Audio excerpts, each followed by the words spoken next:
إن الحمد لله نحمده ونستعينه ونستغفره ونؤمن به ونتوكل عليه ونعوذ بالله من شرور أنفسنا ومن سيئات أعمالنا من يهده الله فلا مضل له ومن يضلل فلا هادي له ونشهد أن لا إله إلا الله وحده لا شريك له ونشهد أن سيدنا ومولانا محمدا عبده ورسوله الذي أرسله الله تعالى بالحق بشيرا ونذيرا وداعيا إلى الله بإذنه وسراجا منيرا أما بعد فأعوذ بالله من الشيطان الرجيم بسم الله الرحمن الرحيم قد جاءكم من الله نور وكتاب مبين صدق الله مولانا العظيم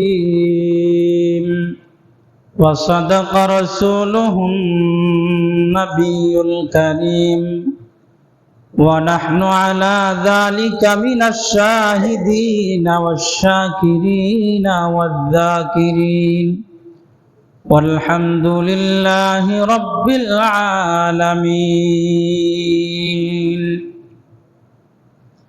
وقال تعالى في شان حبيبه ومعشوقه مخبرا وآمرا إن الله وملائكته يصلون على النبي يا أيها الذين آمنوا صلوا عليه وسلموا تسليما সকলে মুহাম্মদের সহিত আমরা দুরূদ শরীফ পড়ি اللهم صل على محمد وعلى آل محمد كما صليت على إبراهيم وعلى آل إبراهيم إنك حميد مجيد اللهم بارك على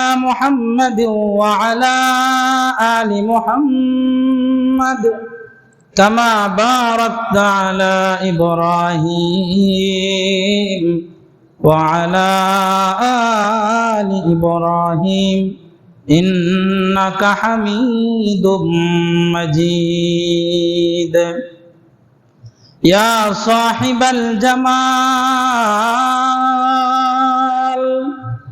ويا سيد البشر من وجهك المنير لقد نور القمر بلغ العلا بكماله كشف الدجى بجماله حسنت جميع خصاله صلوا عليه وآله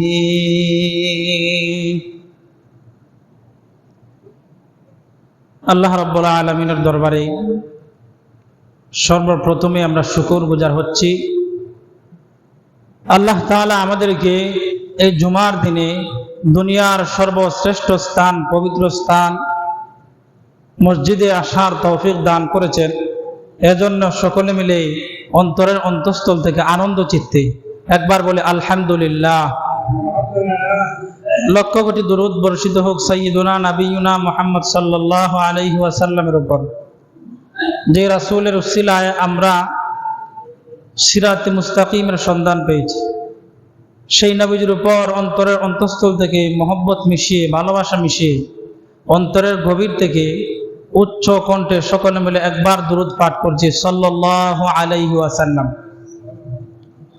মুহতারাম হাজিরিন, আজকে আপনাদের সম্মুখে মিলাদুন নবী সম্পর্কে আলোচনা রাখার ইচ্ছা করছি। আল্লাহ তাআলা যেন এই আলোচনা থেকে আপনাদেরকে এবং আমাকে উপকৃত হবার তৌফিক দান করেন, সকলে বলেন আমিন। সর্বপ্রথম আমরা জানব মিলাদুন নবীর দ্বারা ফায়দা কি। মিলাদ মানে জন্ম, আর নবী মানে যে কোনো নবী। আর আলিফ লাম যুক্ত করে আন নবী যখন বলা হয় তখন নির্দিষ্ট করে আমাদের নবীকে বোঝানো হয়। মিলাদুন নবী মানে হলো আমাদের নবী মুহাম্মদ সাল্লাল্লাহু আলাইহি ওয়াসাল্লামের জন্ম। মিলাদ মানে জন্ম। একজন মানুষ যদি জন্মগ্রহণ করে, ওনাকে অনুকরণ করে কেউ আবার জন্মগ্রহণ করে দেখাইতে পারবে না। নবীজি সাল্লাল্লাহু আলাইহি ওয়াসাল্লাম জন্মগ্রহণ করছেন, এখানে পালন করার মতো কোনো বিষয় নাই। এখানে যেই বিষয় আছে সেটা হচ্ছে আলোচনা করা। মিলাদুন নবী নিয়ে আলোচনা করলে লাভ কি আমাদের? মিলাদুন নবী নিয়ে আলোচনা করার দ্বারা মুমিনের লাভ হলো, মিলাদুন নবী সম্পর্কে যখন মুমিন ব্যক্তি জানবে, জানার দ্বারা ওই ব্যক্তির ঈমান তাজা হবে। কিভাবে? নবী করিম সাল্লাল্লাহু আলাইহি ওয়াসাল্লাম দুনিয়াতে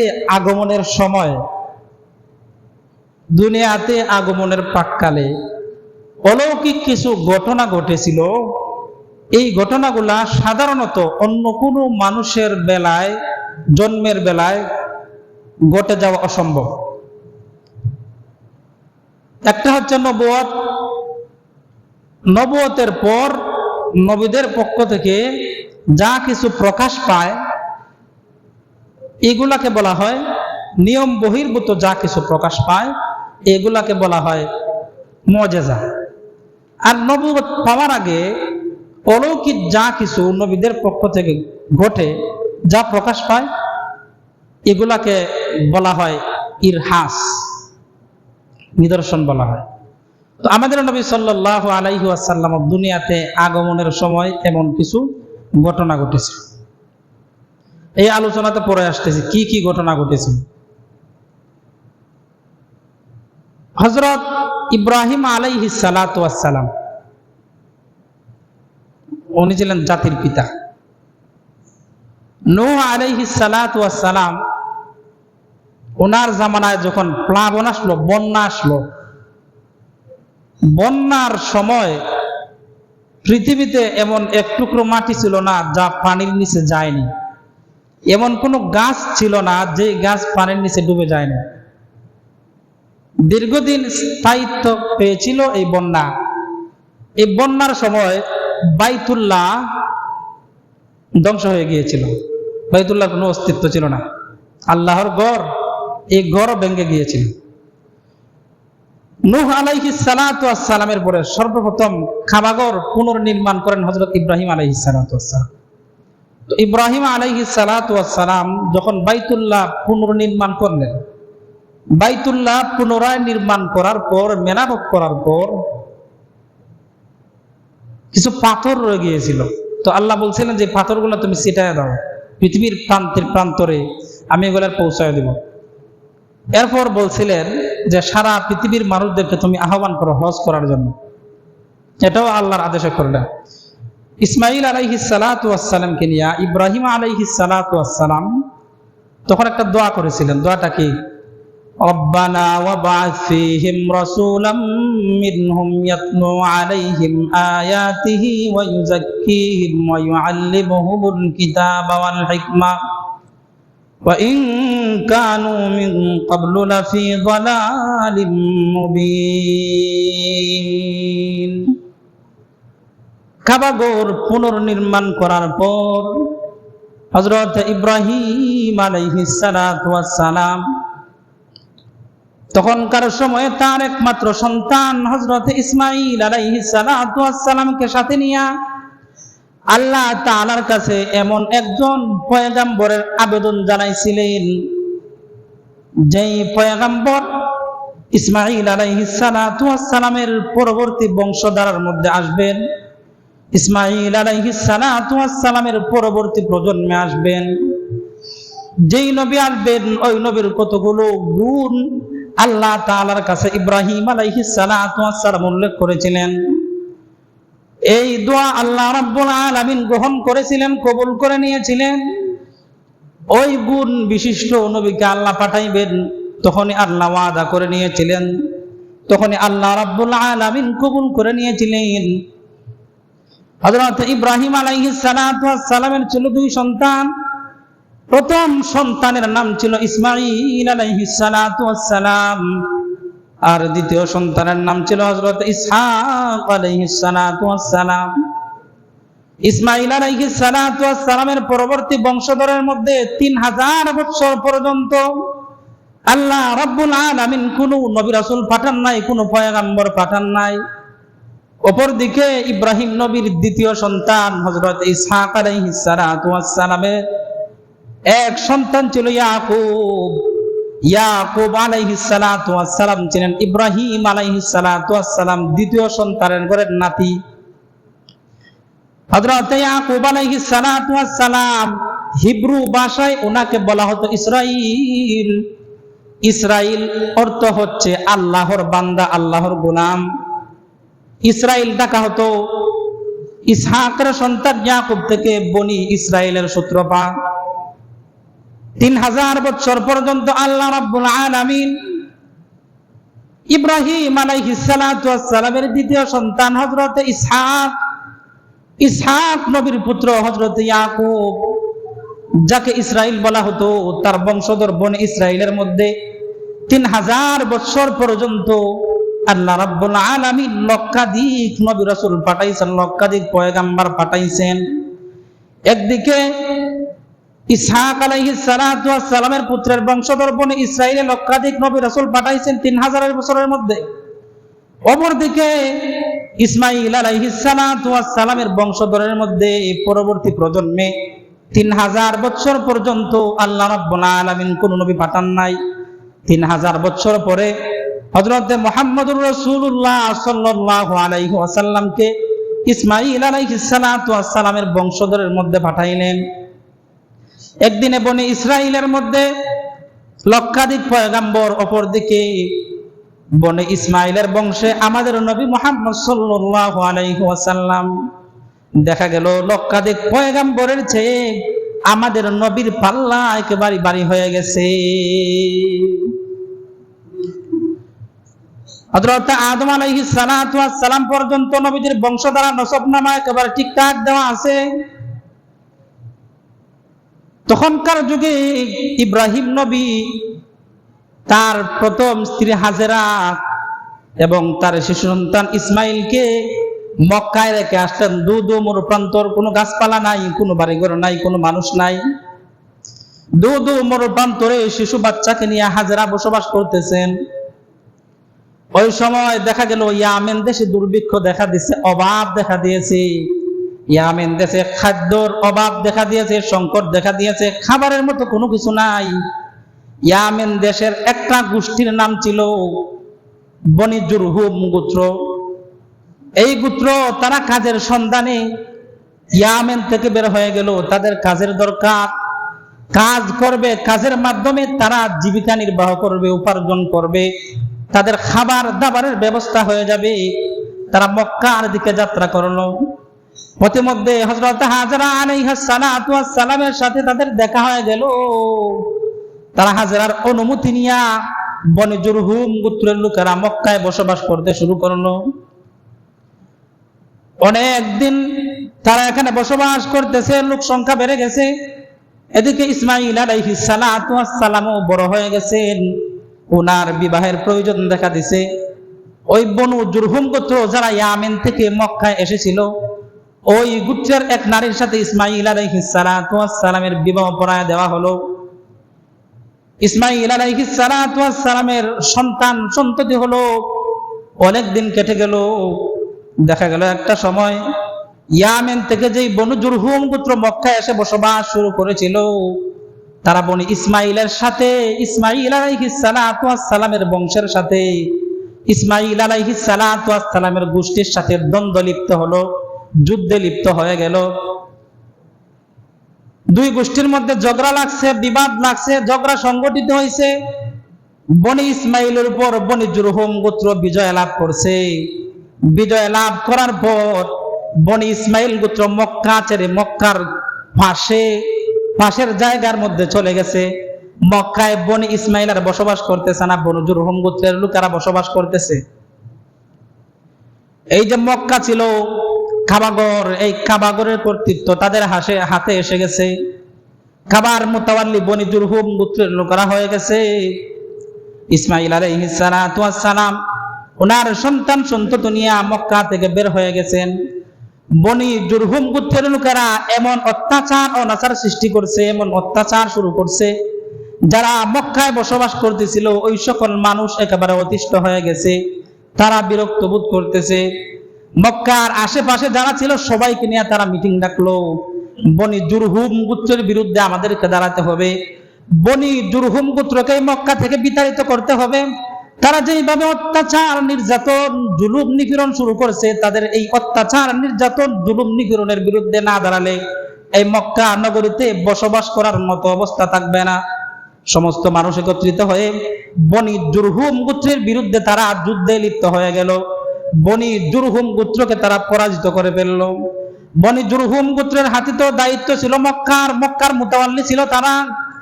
যখন মক্কা ছেড়ে পালায় যায়, পালানোর সময় মক্কার যত দামি দামি জিনিসপত্র ছিল, এই জিনিসপত্রগুলা তারা জমজম কূপের মধ্যে ফেলে দিল। জমজম কূপে ফেলে দিয়া এই জমজম কূপের উপর তারা মাটি চাপা দিল, বালু দিল, মাটি রাখলো। মাটি ফেলতে ফেলতে এমন অবস্থা করছে, কোন জায়গায় জমজম কূপ রয়েছে এই অবস্থা এইটা কেউ জানে না, কারো সন্ধানে এটা নাই। তারা চলে গেছে মক্কায়।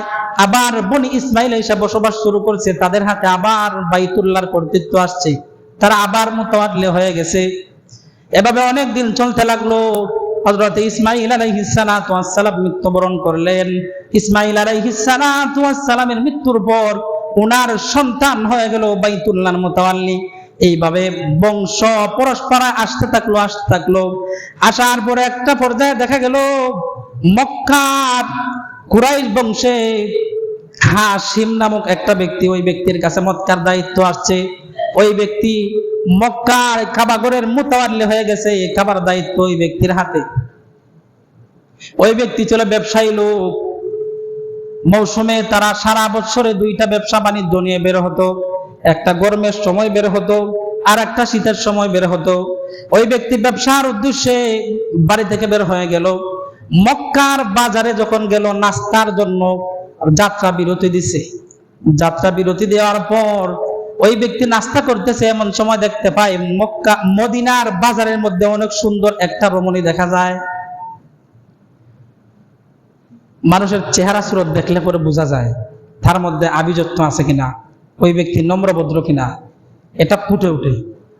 তো আরবের লোকেরা এমন প্রসিদ্ধ ছিল, তারা দুইজন ব্যক্তি যদি শুধু পা বের করে রাখছে, শুধু পা বের করা আর সারা শরীর তাদের ঢাকা আছে, মুখও দেখা যায় না, পা দেখে তারা বলে দিতে পারতো যে এই দুই ব্যক্তি আপন কোনো কিছু হয় কিনা, তাদের মধ্যে কোনো আত্মীয়তার বন্ধন আছে কিনা, রক্তের কোনো সম্পর্ক আছে কিনা, এমন অভিজ্ঞ ছিল তারা।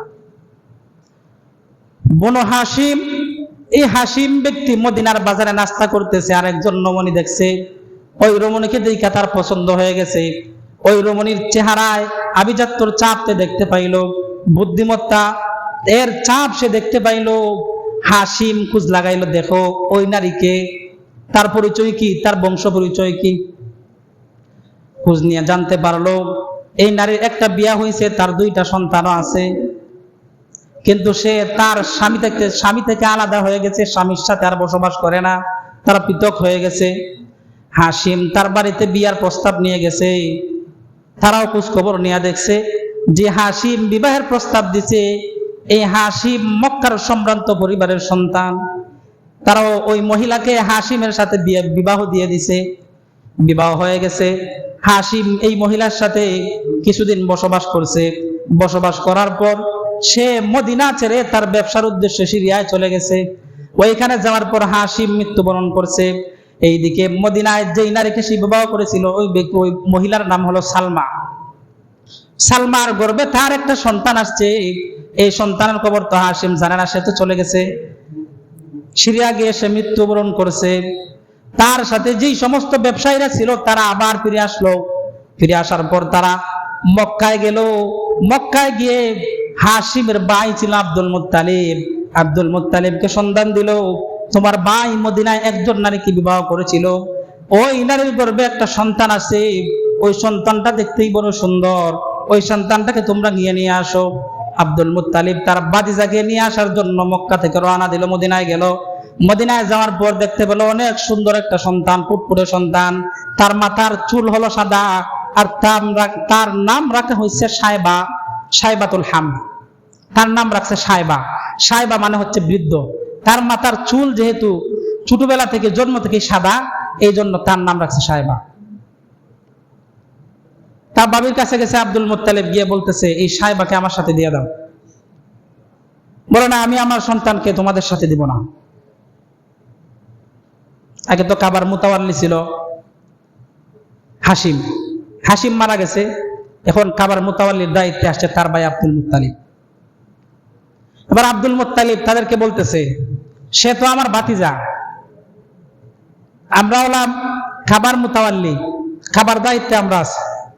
আমার পরে খাবার মুতাওয়াল্লির দায়িত্বে আসবে আমার ভাতিজা সাইবা, তাকে আমাদের সাথে দিয়ে দাও। তখন তারা বুঝলো তারা যেহেতু সম্ভ্রান্ত পরিবারের সন্তান, আর খাবারের দায়িত্বে থাকা এটা তারা সৌভাগ্যের মনে করত। আর বাস্তবিক পক্ষেই এটা সৌভাগ্যের কারণ, এটা সৌভাগ্য। এই কথা যখন বলছে সে পরবর্তীতে খাবার মুতাওয়াল্লি হবে, তখন তারা না করতে পারে নাই, তার সাথে দিয়ে দিছে।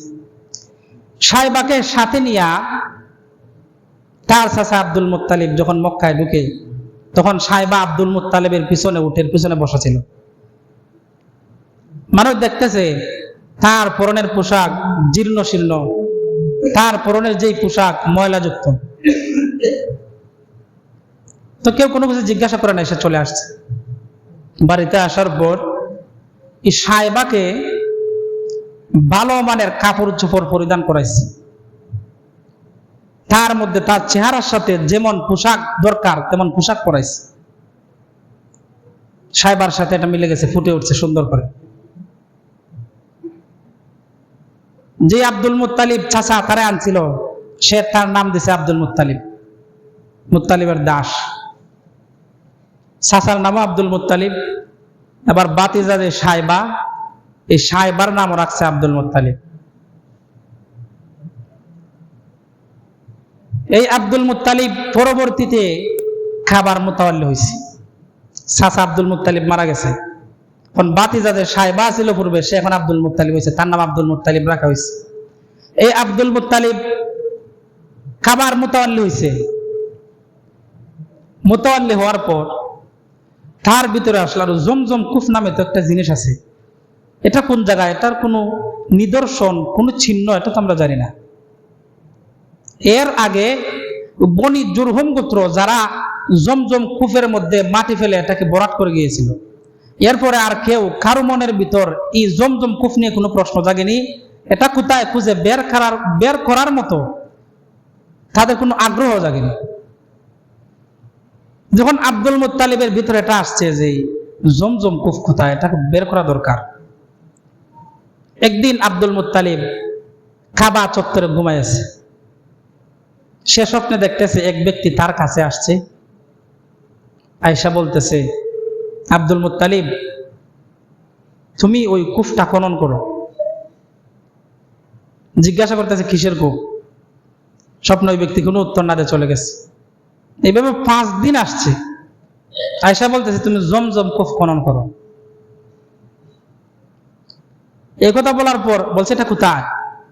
তখন স্বপ্নে কিছু নিদর্শন দেখাইছে যে অমুক জায়গায় জমজম কূপটা আছে। তো একাধারে যেহেতু 5 দিন স্বপ্নে দেখছে, এমন স্বপ্ন তো মিথ্যা হতে পারে না। আবার ওই ব্যক্তি খাবার মোতাওয়াল্লি, তখন ওই ব্যক্তি মক্কার মানুষদেরকে, সর্দারদেরকে ডাকছে, আরবের সর্দারদেরকে ডেকে বলতেছে যে আমি একাধারে 5 দিন স্বপ্নে দেখছি এই কূপটা খনন করার জন্য আমাকে কিছু নিদর্শন দেওয়া হয়েছে। তখন তারা বলতে লাগলো, না না, আমরা এমন কাজে তোমাকে সহযোগিতা করতে পারি না, বরং তোমার বিরোধিতা করতেছি, আমরা এমন কাজে তোমাকে অনুমতি দিই না। আব্দুল মুত্তালিব যেহেতু খাবার মোতাওয়াল্লি, সে বলল তোমরা আমার সাথে থাকো কিংবা না থাকো, আমি আমার কাজ চালিয়ে যাব। তখন আব্দুল মুত্তালিবের ছিল মাত্র একটা সন্তান, নাম ছিল হারিস। এই হারিসকে নিয়ে আব্দুল মুত্তালিব যে জায়গায় চিহ্ন দেওয়া হয়েছে ওই জায়গায় করতে শুরু করলো। তো খনন করতেছে, খনন করার একটা পর্যায়ে দেখা গেল স্বপ্নে তাকে যে নিদর্শন দেখানো হয়েছে, ওই যে বনু জুরহুম গোত্রের লোকেরা মক্কা ছেড়ে পলায়ন করার সময় মক্কার এই কাবাগরের মূল্যবান জিনিসপত্র এই কূপের মধ্যে ফেলছিল, এরপরে মাটি ফেলাইছিল। তারা ওই কাবাগরের মূল্যবান কিছু জিনিসপত্র পাইছে, হারিস এবং তার বাবা আব্দুল মুত্তালিব। তারা আল্লাহু আকবার করে স্লোগান দিয়েছে, মক্কার মানুষরা একত্রিত হয়েছে, আরবের মানুষরা। কি? তখন বলতেছে যে স্বপ্নে যে কূপের কথা বলছিলাম, এই কূপের সন্ধান আমি পাইছি, এই যে তার নিদর্শন স্বপ্নে আমাকে দেখানো হয়েছে। তখন তারা বলতেছে, আরে আব্দুল মুত্তালিব, তোমার বিরোধিতা এমনিতে আমরা করছিলাম, বং করছি আর কি, আমাদেরকেও সামিল করো এই কাজের মধ্যে, মহতি কাজে, এটা তো ভালো কাজ। তখন আব্দুল মুত্তালিব বলতেছে, না না, কোনো প্রয়োজন নাই, আমার ছেলেকে নিয়ে এই কাজ আমি একাই করতে পারবো। তো ওনার ছেলে হারিসকে নিয়ে উনি জমজম কূপটারে পুরো খনন করছে। খনন করে একেবারে যে জায়গা থেকে পানি উঠে একবারে সর্বশেষ সীমানা পর্যন্ত গেছে। এরপরে উনি করছে কি, এই জমজম কূপের পানি যেন সবাই পান করতে পারে, এজন্য পানি পান করার মতো কিছু ব্যবস্থা করে রাখছে। তো আব্দুল মুত্তালিব তো কাউকে শরীক করে নাই জমজম কূপ খনন করার সময়। এই বরকতময় কাজে আরবের লোকেরা অংশীদারিত্ব গ্রহণ করতে পারে না। এজন্য তারা করছে কি, রাত্রিবেলা যখন হতো, রাত্রিবেলা দুষ্কৃতিকারীরা যেখানের মধ্যে পানি পান করার মতো ব্যবস্থা করছে ওইখানের মধ্যে ময়লা করতো, নোংরা ফেলতো, পায়খানা করে দিত। এইভাবে কয়েকদিন যাওয়ার পর আব্দুল মুত্তালিব প্রতিদিন সকালবেলা ঘুম থেকে ওইটাকে পরিষ্কার করে।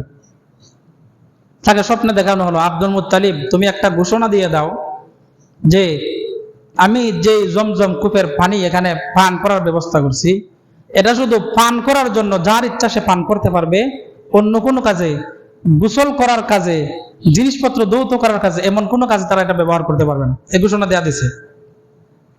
এরপরের দিন যারাই চাইতো যে জমজম কূপের পাশে যেই হাউস নির্মাণ করছে পানি পান করার জন্য, একটু নষ্ট করে দিই, সাথে সাথে তাদের মধ্যে একটা রোগ ব্যাধি দেখা দিত, তারা অসুস্থ হয়ে পড়তো। এই অসুস্থ নিয়ে তারা মৃত্যুবরণ করত। এভাবে যখন দেখা গেছে একজন দুইজন নয়, অনেকজন এমন ইচ্ছা পোষণ করা মাত্রই তারা অসুস্থ হয়ে যায়, তারা জমজম কূপের বিরোধিতা করা তারা ছেড়ে দিছে।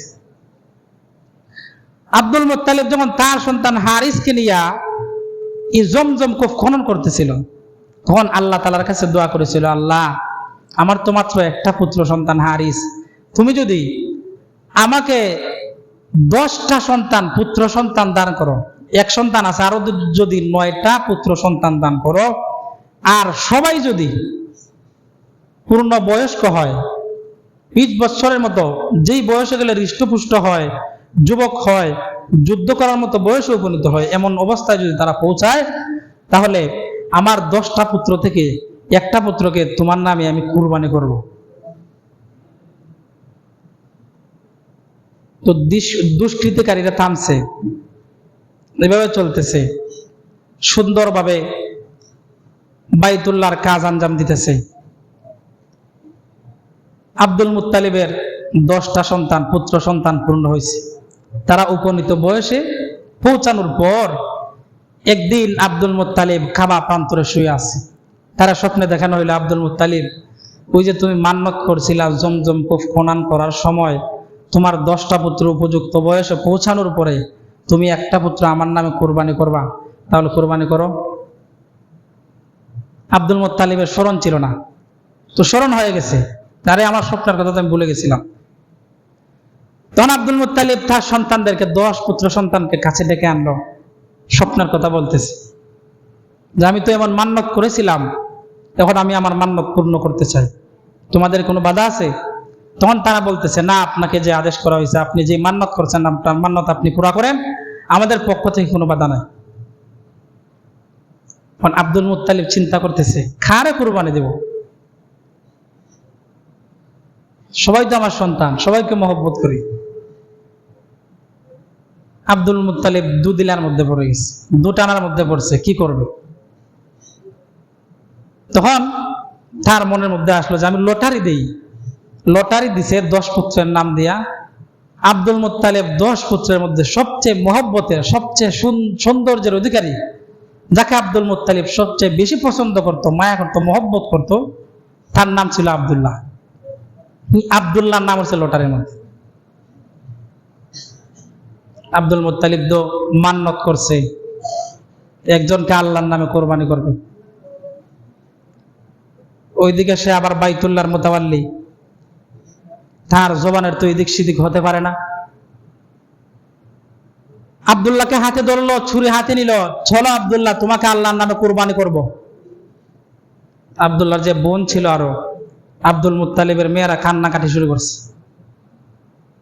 আব্দুল মুত্তালিবকে বলতেছে, বাবা, তোমার পায়ে পড়ি, আমাদের আদরের ভাই আব্দুল্লাহকে কুরবানি দিও না। আব্দুল মুত্তালিব জিজ্ঞাসা করছে, তাহলে কি করব? এক কাজ করো, তুমি একটা লটারির মধ্যে আব্দুল্লাহর নাম দিবা, আর আরেকটা লটারির মধ্যে 10টা উট দিবা। যদি 10টা উটের নাম আসে, তাহলে 10টা উট তুমি আল্লাহর নামে কুরবানি করবা, আব্দুল্লাহকে কুরবানি দিতে হবে না। 10টা দিছে উট, একদিকে 10টা উট আর এদিকে আব্দুল্লাহর নাম। দেখা গেছে আব্দুল্লাহর নাম উঠছে, বাড়াইছে আরো 10টা, 20টা। একদিকে 20টা উট আর এদিকে আব্দুল্লাহর নাম, আব্দুল্লাহর নামই উঠছে, আরো বাড়াইছে 10টা। এভাবে 10টা করতে করতে 90টা নিছে। একদিকে 90টা উট আর একদিকে আব্দুল্লাহর নাম, আব্দুল্লাহর নামই উঠছে। এবার দিছে যা 100টা, একদিকে 100টা উট আর একদিকে আব্দুল্লাহর নাম। দেখা গেছে আব্দুল্লাহর নাম না তো 100টা উটের নাম উঠে গেছে। সবাই আল্লাহু আকবার স্লোগান দিছে, সবাই আনন্দিত হয়ে গেছে। বাবার হাত থেকে আব্দুল্লাহকে বোনেরা ছুটাই আনছে। 100টা উট নিয়া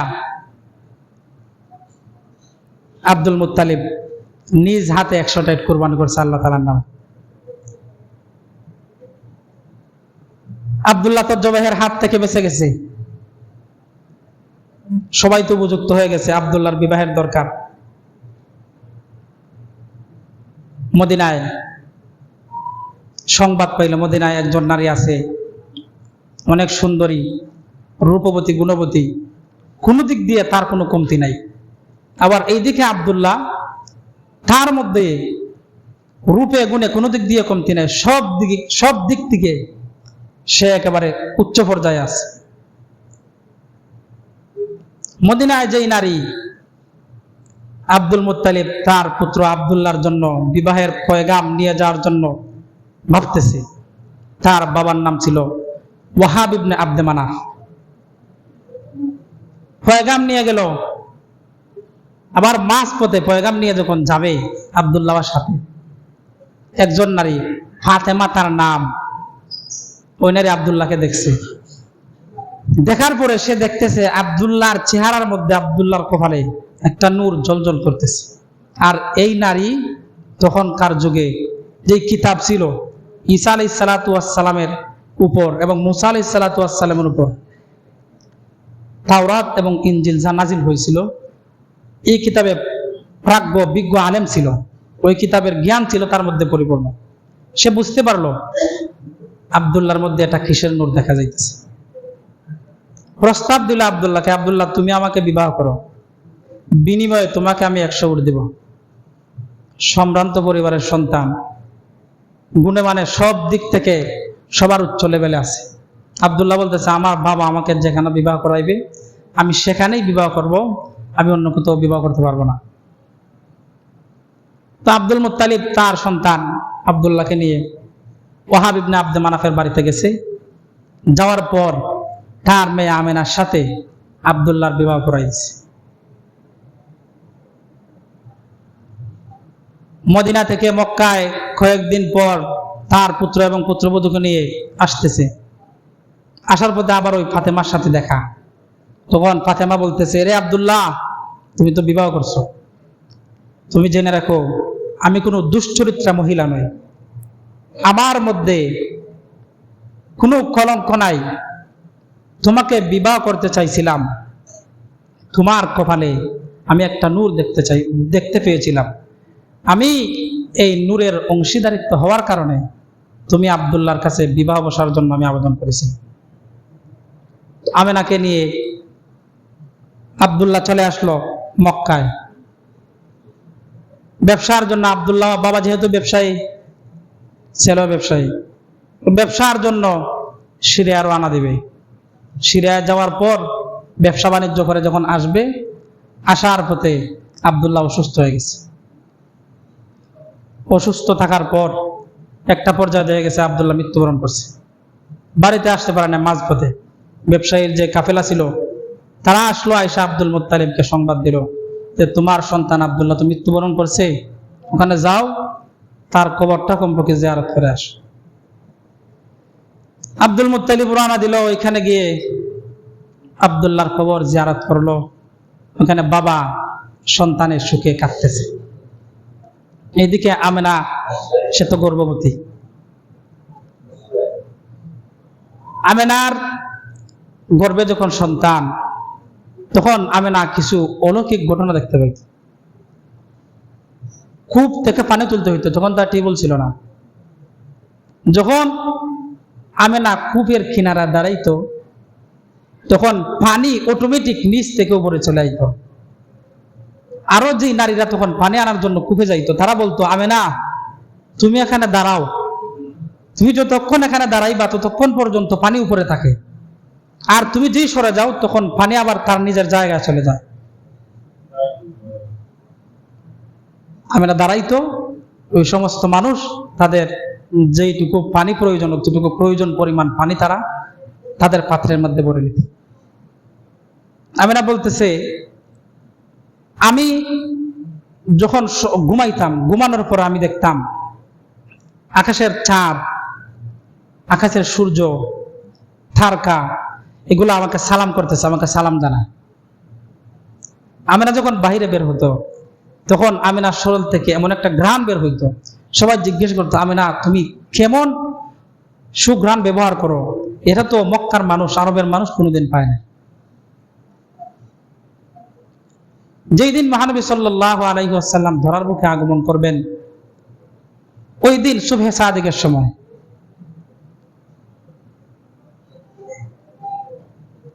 আমেনার ঘর একেবারে আলোতে উজ্জ্বল হয়ে গেছে। আল্লাহ কুদরতি ভাবে হযরত মরিয়ম এবং হযরত আসিয়াকে পাঠাইছেন দায়ী মহিলা হিসেবে। তো এখানে ফাতেমা নামক আরেকজন মহিলা ছিল। সে বলতেছে, যখন আমিনার গর্ভ থেকে সন্তান ভূমিষ্ঠ হবে, তখন এমন একটা আলো উদ্ভাসিত হয়েছে, যেই আলোতে পারস্য, রোম, সিরিয়া, যত বড় বড় দেশ আছে, ওই সমস্ত দেশের যত রাজপ্রাসাদ আছে, ওই সমস্ত কিছু এই আলোতে আমরা নিজ চোখে দেখতে পাইছি। সুবহানাল্লাহ বলবেন না? তো যিনি আমেনার গর্ভে, তিনি হলেন আমাদের নবী সাইয়্যিদুল মুরসালিন, খাতামুন নবিয়্যিন, মুহাম্মদুর রাসূলুল্লাহ সাল্লাল্লাহু আলাইহি ওয়াসাল্লাম। নবীজি যখন এই পৃথিবীতে আসছেন, অলৌকিক কিছু ঘটনা ঘটেছিল। দুনিয়ার শিশুরা দুনিয়াতে আসে, বর্তমান জামানার দুনিয়াতে যারা আসে, যত শিশু আসছে, আর নার কাটা অবস্থায় কারো জন্ম হয় নাই। রাসূল সাল্লাল্লাহু আলাইহি সাল্লাম যখন আসছেন, নার কাটা অবস্থায় ধরার মুখে আগমন করছেন। সুবহানাল্লাহ বলবেন না? রাসূল যখন আসছেন, খতনাকৃত অবস্থায় এই পৃথিবীর বুকে আগমন করছেন। সুবহানাল্লাহ বলবেন না? রাসূল সাল্লাল্লাহু আলাইহি সাল্লাম ধরার বুকে আসার পর সাথে সাথে আল্লাহ তাআলার দরবারে শুকরিয়া আদায় করছে। মিলাদুন নবীর এটা হলো ইরহাস। তো মিলাদুন নবী সম্পর্কে আলোচনা করার পর ঈমান তাজা হয়, রাসূলের প্রতি ভালোবাসা বাড়ে, ঈমান বৃদ্ধি পায়। এই জন্য মিলাদুন নবী পালন করার বিষয় না, মিলাদুন নবী আলোচনা করার বিষয়। মিলাদুন নবী আলোচনার বিষয়, এটা দ্বারা লাভ হলো এটা নফল ইবাদতের সওয়াব হয়। এর আলোচনা করলে নফল ইবাদতের সওয়াব হয়। আবার কোন কোন সময় এটা ওয়াজিবের মতো হয়ে যায়, এটা আলোচনা করা অপরিহার্য হয়ে যায়। তো আল্লাহ সুবহানাহু ওয়া তাআলা আমাদেরকে যেন নবী মুহাম্মদ সাল্লাল্লাহু আলাইহি ওয়াসাল্লামের খাঁটি উম্মত হিসেবে কবুল করেন এবং খাঁটি মুসলমান হওয়ার আগে যেন আমাদেরকে কবর না আনেন। সকলে বলেন আমিন। ওয়া মা আলাইনা।